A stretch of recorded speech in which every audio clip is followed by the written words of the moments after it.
శివాది శ్రీ గురుభ్యో నమః.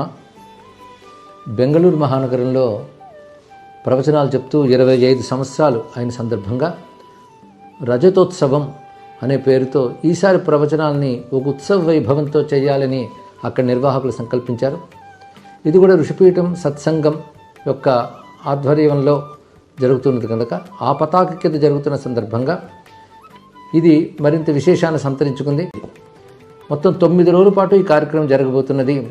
రానున్న మే నెల 15వ తేదీ నుంచి 23వ తేదీ వరకు జరుగుతున్న కార్యక్రమం ఇది. మహర్షుల చరిత్ర, వారు మనకి ఇచ్చినటువంటి సందేశం, జ్ఞానం, వీటి గురించి ప్రవచనం జరుగుతుంది.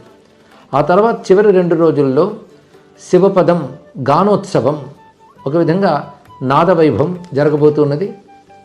మరోజు 23వ తేదీన ఒక మహాకార్యక్రమం శివనాట్య వైభవం, ఇది నృత్య రూపకంగా ప్రదర్శింపబడుతూ ఉన్నది.